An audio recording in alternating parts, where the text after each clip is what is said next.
به نام خداوند بخشنده و مهربان و بعد السلام علیکم دوستان عزیز و ارجمند. دوستان گرامی، اگر ترازوی ویرانه باشد وزن درست اشیا را برای ما معین کرده نمیتواند. ما در تعیین نمودن وزن اشیا و چنین ترازو به خطا راه میدهیم و معین کرده نمیتوانیم. و در عالم افکار و ذهنها و اعتقادها نیز تصورات نیز همین قاعده است. اگر در ذهن معیاری درست، ترازوی درست موجود نباشد، انسان در شناخت اشیا و اشخاص و راهها، پیندارها، اندیشه ها به خطا راه می‌دهد و اشیا و یا اشخاص را همان گونه که هست بها داده نمی‌تواند و درست نمی‌شناسند. و عصری که من و شما در آن قرار داریم دوستان گرامی، عصری است که معیار و ترازوی ذهنها در اکثر حالات خللدار شده است. از این است که بعضا راه درست و نیک و شایسته را راه نادرست معرفی کرده می شود، پنداشته می شود و شخصان بد را نیکنام و مهربان و غمخوار معرفی کرده می شود و شخصان غمخوار و فاضل و فرزانه را خائن و دشمن.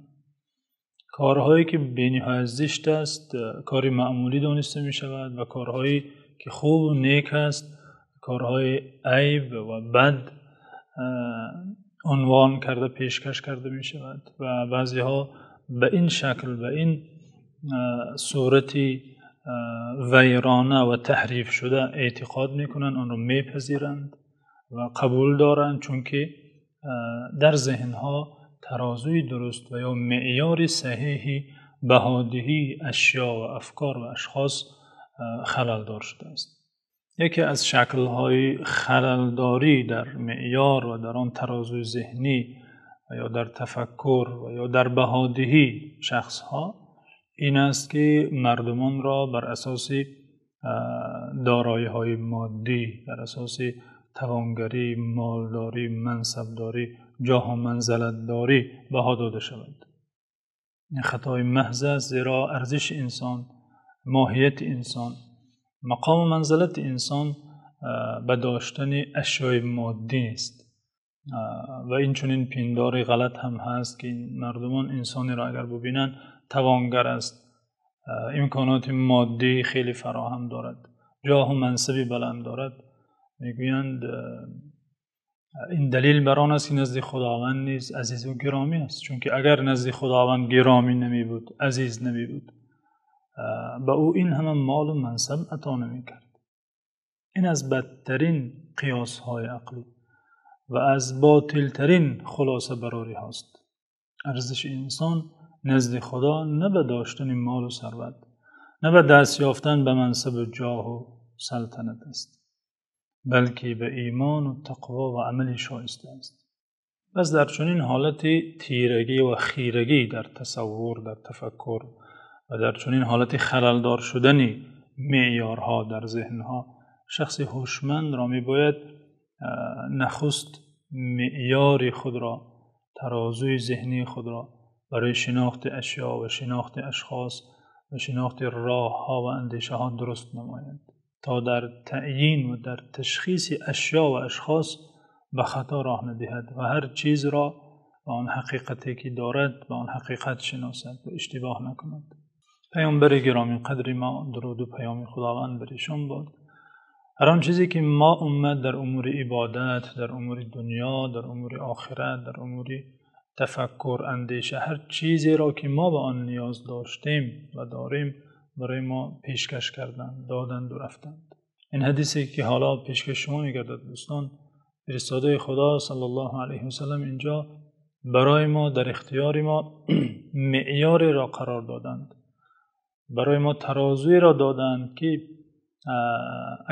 اگر خواهیم کسی را شناسیم و شخصی را بها دهیم و ارزش او را معین سازیم، بر اساس این معیار باید بها دهیم.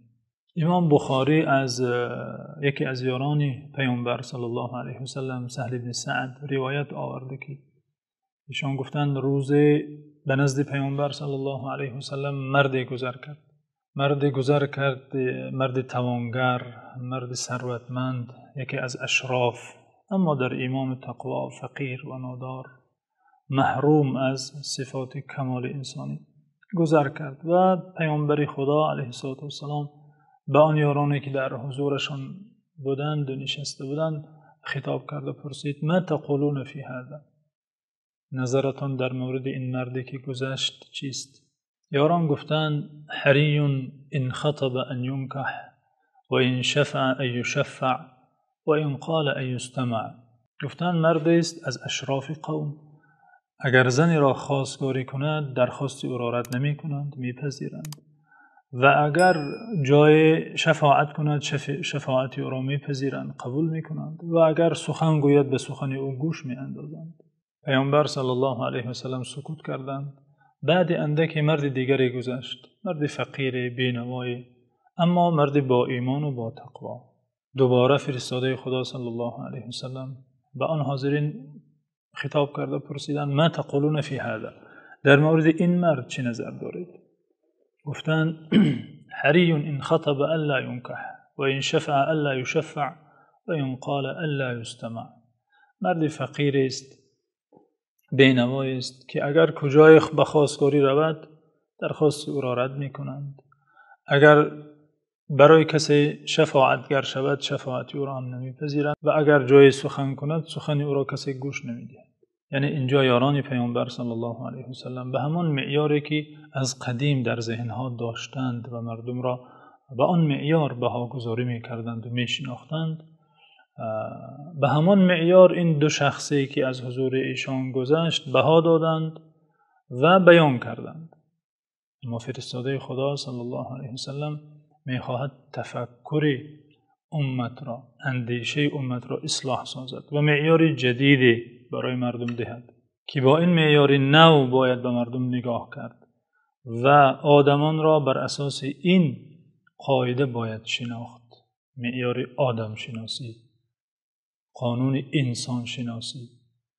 فرستاده خدا صلی الله علیه و سلم فرمودند هذا خیر من ملء الارض مثل هذا، یعنی اگر تمام روی زمین از مثل آن مرد اولی پر باشد، این مرد دومی از همه آنان بهتر است. یعنی فرضاً اگر همه دنیا همه عالم پر از آن مرد اولی باشد، آن مردی که در چشم شما خیلی شریف و عزیز و گرامی بود و نسبت به مرد دوم خیلی برتر بود، اگر همه روی زمین پر از آن گونه ها باشد هم این یک نفر از این مرد دومی بهتر از همه آنان است. این است معیار انسان شناسی. زیرا مرد دومی اهل ایمان و اهل تقوا بود. ان اکرمکم عند الله اتقاکم. مرد اولی بجز جایگاه اجتماعی و بجز عطاهای مادی چیزی دیگر نداشت. میگویند فقیرترین کسی است که تنها مال دارد. مال و ثروت، منصب و جاه، این کمترین چیزی است که انسان میتواند داشته باشد. تن آدمی شریف است، بجان آدمیت. نه همین لباس زیباست نشان آدمیت. اگر آدمی به چشم است و دهان و گوش و بینی، چه میان نقش دیوار و میان آدمیت.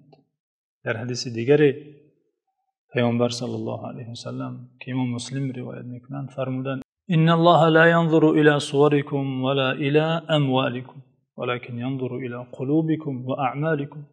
خداوند عزوجل به شکل و صورت شما، به حسن و زیبایی شما و نه به مال و دارایی و ثروت شما نظر نمی کند. این چیزها در نزد خدا چندان ارزشی بلند ندارند، حتی در بعضی حالات هیچ ارزشی ندارند. اگر در پهلوی این چیزهای دیگری ارزشمند ضم نشود، به تنهایی این حسن و جمال و مال و منصب و سلطنت و مملکت و این چیزها ارزشی ندارند. خدا به این چیزها نظر هم نمی کند، ولکن ينظر الى قلوبكم و اعمالكم، بلکه خداوند به قلبهای شما و به عملهای شما نظر می کند. البته اگر هر دو جمع شود بسیار خوب. عمل صالح با مال پاکیزه، نعم المال الصالح للرجل الصالح. چه خوب است که مالی پاکیزه در دست مردی نکوکار قرار گیرد، در اختیار او باشد، خوب است. اما سخن اینجا درباره تنها مال و منصب و جاه و منزله دنیوی داشتن و به این افتخار کردن و خود را در دنیا و آخرت عزیز و گرامی پنداشتن است که این اندیشه غلط است. البته ارزش حقیقی انسان به ایمان و تقوا به صفتهای نیک ایمانی و نفسانی کسب کردن است و به درجه های بلندی تقوا و طاعت و تقرب به سوی خدا جستن است. خداوند ما را از بندگان عزیز و گرامی خویش گرداند و از نعمتهای مادی و معنوی برخوردار سازد. خدا یارد.